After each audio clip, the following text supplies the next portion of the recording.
నమస్తే, నేను ఇందు.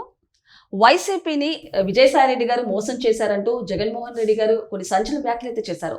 మరి దీనికి సంబంధించి వైసీపీ నేతలు కూడా ఒక వీడియోని అయితే పోస్ట్ చేశారు. మరి దీని గురించి మాట్లాడడానికి మనతో పాటు సీనియర్ అనలిస్ట్ అంకమ్మ చౌదరి గారు ఇప్పుడు మనతో ఉన్నారు. నమస్తే సార్.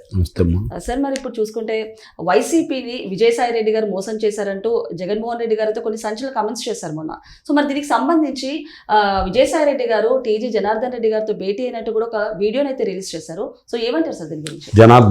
జనార్దన్ రెడ్డి గారు కాదు, జనార్దన్ గారు. ఆయన మాజీ శాసనమండలి సభ్యుడు, తెలుగుదేశం పార్టీ ముఖ్య నాయకుడు.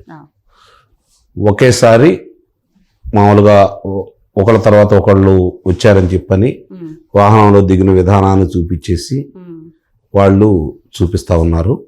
అసలు ఆ ఊరేంటి, ఆ పేరేంటి, ఎందుకు ఇచ్చారు, ఏంటి, రహస్య సమావేశం అనేది జరిగిందని వీళ్ళు ఇప్పుడు ఈరోజు మాట్లాడుతున్నారు. అంటే వాళ్ళ అధినాయకుడు చెప్పినట్టుగా విజయసాయిరెడ్డి అనే వ్యక్తి తెలుగుదేశం పార్టీ అధినేత చంద్రబాబు నాయుడు గారికి అన్ని విషయాలు చెబుతున్నాడు, ఆయన పంచన జారబోతున్నాడు, ఆయనకు అమ్ముడు పోయాడు అని ఈ విధంగా రకరకాలుగా చెబుతూ ఈరోజు వీటిని బయటికి తీసుకొని వచ్చేసారు. దానికి విజయసాయిరెడ్డి గారు కూడా కౌంటర్గా ఇవ్వడం కూడా జరిగింది. పుట్టినరోజు వేడుకకి వెళ్ళారని చెప్పని వీళ్ళ గురించి ఒక్కొక్కటి రోజుకొక బట్టలు విప్పుతూ వీళ్ళ నగ్నంగా నిలబెడుతున్నటువంటి విజయసాయిరెడ్డి ఈరోజు వాళ్ళకు సహకరించి చెబుతూ, వీళ్ళకే చెప్పినప్పుడు వాళ్ళకి సహకరించి చెబితే తప్పేంటి? అధికారంలో ఉన్నారు, మాట్లాడుకుంటారు, మిమ్మల్ని కాదని బయటికి వెళ్ళారు, ఎవరి దగ్గరికి వెళ్తే మీకేంటి సంబంధం అంటే మీ గుట్టుముట్లన్నీ చెబుతున్నాడేనా? మీరు ఏది లేకపోతే మీరు నిరపరాధులైతే మీ వైపు న్యాయం ఉంటే న్యాయస్థానాలు పోరాడండి. ఎందుకు అందరూ పారిపోతున్నారు?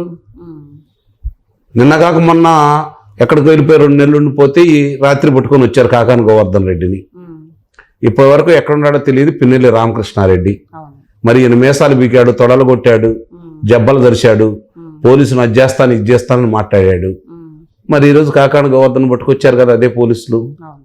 ఇక్కడ గమనించుకోవాల్సింది ఏంటంటే విజయసాయిరెడ్డి అనే వ్యక్తి ఒక్కొక్క విషయాలు బయటకు చెబుతున్నాడని, ఆ మద్యానికి సంబంధించిన కుంభకోణానికి సంబంధించిన దాంట్లో మధ్యలో కేసిరెడ్డి రాజశేఖర రెడ్డి పేరు బయటకు వచ్చినప్పుడు అతను ఇంకా అదుపులో తీసుకున్నప్పుడు సగం బట్టలు మాత్రం ఇప్పారు, నన్ను అడిగితే మిగిలిన సగం బట్టలు కూడా ఇప్పిస్తాను అని చెప్పని అతను చెప్పాడు. ఇప్పుడు ఇంతటితో ఆగకూడదు, ఇంకా చాలా ఉన్నాయి అని చెప్పని చెబుతున్నాడు, చాలా పేర్లు. కాబట్టి అతను తెలిసి అని చెప్పడానికి అతను సిద్ధంగా వచ్చాడు. సహజంగానే నేరం జరిగినప్పుడు పలాని చాట పలాని నేరం జరిగింది, నా దగ్గర సాక్ష్యం ఉంది అని చెప్పారనుకో, ఆ నేరానికి సంబంధించిన అభియోగం ఎదుర్కొన్న వాళ్ళకు కూడా సహకరిస్తున్నారు కాబట్టి వాళ్ళకి వెలుసుబాటు ఇస్తారనే విషయాన్ని మర్చిపోతున్నారు వీళ్ళు. ఇప్పుడు విజయసాయిరెడ్డి వాస్తవ విషయాలు చెప్తా ఉండుండొచ్చు, దాని ప్రకారమే విచారణ వేగవంతంగా జరుగుతూ ఉండుండొచ్చు. లేదు, అక్కడ జరుగుతున్న విషయాలకి అంతవరకే చూపించారు కదా, ఆ ఇల్లు ఎవరిది, సంబంధించిన వాళ్ళు ఎవరు, ఎవరెవరు లోన కూర్చున్నారు, ఇది కూడా చెప్తే బాగుంటుందిగా. అన్ని సేకరించిన వాళ్ళు అది రాదా బయటికి?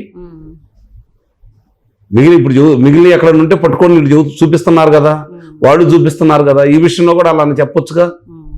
రెండవది, మీకు వ్యతిరేకంగా మాట్లాడుతున్నాడు, మీకు అనుకూలంగా లేడు, మీ పార్టీలో లేడు, మీరిచ్చిన పదవిలో లేడు, ఇక అతనితో మీకేం పని? ఎవరి దగ్గరికైనా వెళ్తాడు, స్వతంత్రుడు అతను. దానికి రహస్యాలు ఏముంటాయి? స్వతంత్రుడు అతను. దాన్ని సెలవుల పొలవులు చేసేసి అక్కడేదో విజయసాయిరెడ్డిని తెలుగుదేశం పార్టీ తోటి కలిసిపోయి చేస్తున్నాడంటే నిస్సందేహంగా చేయొచ్చు రేపు పొద్దున. ఎందుకంటే మీరు చేసిన అవమానానికి, అతను చేసిన అన్యాయం అతను భావిస్తున్నాడు కాబట్టి వాస్తవం జరిగిన విషయాల్లో ప్రభుత్వాన్ని సహకరించడానికి చెబుతాడు కూడా. మీకు వచ్చిన నష్టం ఏంటి? మీ అధినేత చెప్పాడు కదా, అన్ని సంవత్సరాలు కలిసి ఉన్నప్పుడు నీకు సంబంధించిన పార్టీ వ్యవహారాలను నేనే చూశాను, నన్ను పక్కన పెట్టారు అని చెబితే ఇప్పుడు అదే విజయసాయిరెడ్డిని నమ్మక ద్రోహిగాను వెనుపడుదాడుగాను చిత్రీకరించాడు కదా జగన్మోహన్ రెడ్డి. ఇప్పుడు ఎవరు ఎక్కడ ఏమి కలుసుకోవట్లేదా? ఏ వేడుక్కి ఎవరు కలిసి వెళ్ళట్లేదా? అంటే కలిసి కూర్చోవట్లేదా? ఈరోజు కొత్తగా ఏమన్నా జరుగుతుందా? ఇది ప్రపంచంలో 8వ వింత కాదు కదా. దీని గురించి ఇంత రాజధాని చేస్తున్నారంటే ఉలికిపాటు పడుతున్నారు. ఇంకా వాళ్ళకి సంబంధించినటువంటి కుంభకోణాలు ఎన్ని బయటకు వస్తాయో, విజయసాయి రెడ్డి నోటంట ఎన్ని నాలుగు వస్తుందో, విజయసాయి రెడ్డికి వీళ్ళకి ఏం చెబుతున్నాడు అని చెప్పని భయపడాల్సి వస్తుంది. అంటే మీరు అన్నట్టు ఒక భయాందోళనతోటి వీళ్ళందరూ ఒక ఇలాంటి వ్యాఖ్యలు కూడా చేస్తున్నారు. నిస్సందేహంగా అందుట్లో అనుమానమే ఉంది. విజయసాయి రెడ్డి వీళ్ళకి సంబంధించినవన్నీ తెలుగుదేశం పార్టీ అధినేతకు చెప్పాలి అనుకుంటే ముఖ్యమైన వాళ్ళతోటే కూర్చుంటాడు కదా. లేదంటే సిబిఐ వాళ్ళ దగ్గరికి వెళ్తాడు, లేకపోతే ఈడీ వాళ్ళ దగ్గరికి వెళ్తాడు. సిఐడి దగ్గరికి వచ్చి ఎట్లా చెబుతున్నాడు, దానికి అతనేం భయపడలేదు, బహిరంగానే చెబుతానే ఉన్నాడుగా, సాటు మాటగా చెప్పలేదుగా, అతను చెప్పాడని చెప్పి విచారణ చేయట్లేదుగా, అతనంతా అతనే చెబుతున్నాడు కదా. దానికి రహస్యంగా వెళ్ళి కూర్చొని మాట్లాడుకోవాల్సినంత అగత్యం ఉంటుందని చెప్పని భావిస్తున్నారు. అంటే ఆ ఉలికిపాటు కనపడుతుందని అయితే నేను భావిస్తున్నా. ఇవాళ రాజకీయాల్లో ఇవన్నీ సాధ్యమైపోయినాయి కాబట్టి దాని గురించి పెద్ద మనం విచిత్రంగా చెప్పుకోవాల్సిన అవసరం అయితే లేదు. ఇక్కడ మద్యం కుంభకోణం జరిగిందా లేదా, ప్రజలు చనిపోయారా లేదా, వీళ్ళు లబ్ధి పొందారా లేదా, ఇంకా చాలా మంది ఈరోజు అనారోగ్యానికి గురై వైద్యశాల చుట్టూ తిరుగుతున్నారా లేదా, దీనికి కారకులు ఎవరు, వాళ్ళందరినీ పట్టుకొని శిక్షించి వాళ్ళ దగ్గర నష్టపరిహారం వసూలు చేయాలని చెప్పని ప్రజలందరూ కోరుకుంటున్నారు. ఆ కోరుకునేటప్పుడు సహకరించిన వాళ్ళందరూ ఈరోజు రాష్ట్రానికి మేలు చేసిన వాళ్ళు అని చెప్పని ప్రజలైతే భావిస్తున్నారు. ఆ విషయంలో తనకు తెలిసిన విషయాలు చెప్పడానికి విజయసాయి రెడ్డి ముందుకు వచ్చాడు, చెబుతానంటున్నాడు. ఒక అంకమే ముగిసింది, ఇంకా ఉన్నాయి, చివరి అంకం ఇప్పుడు ఉంది, ప్రారంభమైంది ఇప్పుడే ఆట. మరి ఆటలో ఏం జరిగిందో చూద్దాం. అంత భయం ఎందుకు మీకు? మీ అధినేతకు చేరకపోతే, అసలు మధ్యంలో కుంభకోణం అనేది జరగకపోతే.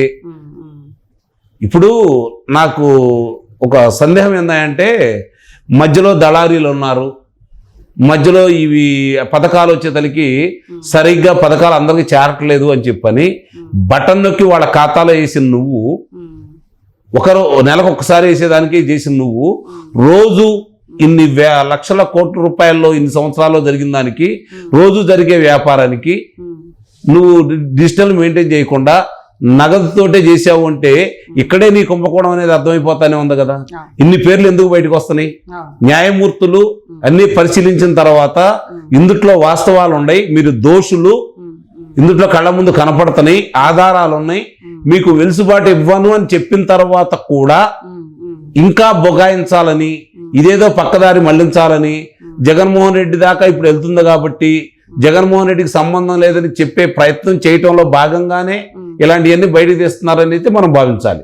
సో మీరు అన్నట్టు చూసుకుంటే, అంటే ఇప్పటిదాకా జరిగిన అరెస్ట్లతోటి జగన్మోహన్ రెడ్డి గారు ఎక్కడ కూడా ఒక వ్యాఖ్యలు చేయలేరు. కాకపోతే మొన్న మీడియా సమావేశంలో కొన్ని వ్యాఖ్యలు చేశారు ఆయన. అంటే వైసీపీ నేతలను అక్రమంగా అరెస్ట్ చేస్తున్నారని ఒకవైపు చేస్తూ, అలాంటి వాళ్ళని నేను సినిమా చూపిస్తానని చెప్పాడు. మరి ఇంకొకటి చూసుకుంటే, I don't have money to run the party, please give me some money అంటూ చెప్తున్నారు. అంటే ఏ రకంగా చూసుకోవచ్చు? అంటే ఒక అయోమయ స్థితిలో, అంటే జగన్మోహన్ రెడ్డి గారికి క్లియర్ పిక్చర్ వచ్చేసింది, ఆయన అరెస్ట్ అవుతున్నారన్న అయోమయ పరిస్థితిలో ఇలాంటి కమెంట్స్ చేస్తున్నారని చెప్పొచ్చు అంటారా? ఇప్పుడు ఆయన అదుపులో తీసుకోబోతున్నారో ఆయనకి తెలుసు. ఈ కుంభకోణంలో అన్ని వైపుల నుంచి సిట్ వాళ్ళు అన్ని సమీకరించుకొచ్చేసి ఆధారాలన్నీ ముందు పెట్టారు న్యాయస్థానం ముందు. మనం తప్పించుకోలేని భావన అతనిలో ఉంది. ఎప్పుడు అదుపులో తీసుకుంటారనేది అతను కూడా ఎదురు చూస్తా ఉన్నాడు. ఈలోపు ప్రజలను రెచ్చగొట్టాలి, సానుభూతి తెచ్చుకోవాలి, ఆర్థికంగా నా దగ్గర లేదని చెప్పుకోవడానికి ప్రయత్నం చేస్తున్నాడు. ప్రజలందరికీ తెలుసు స్పష్టంగా. ఇప్పుడు ఆయన మాయ మాటలు నమ్మే పరిస్థితుల్లో ప్రజలైతే లేరు కాబట్టి దాని గురించి పెద్దగా ఆలోచించాల్సిన అవసరం లేదు, అతను మాట్లాడిన దాన్ని పట్టించుకోవాల్సిన అవసరం లేదని చెప్పని ప్రభుత్వం సిట్టువారు భావిస్తున్నారు. కాబట్టి వేగవంతంగా ఒక్కొక్క కుంభకోణాలను బయటకు తీసుకొస్తున్నారు. రోజుకొక అభియోగాలు బయటకు వస్తూ ఉన్నాయి. కొంతమంది నాయకులు అదుపులో తీసుకుంటున్నారు. ఇప్పటి వరకు అధికారులు మాత్రమే బలయ్యారు.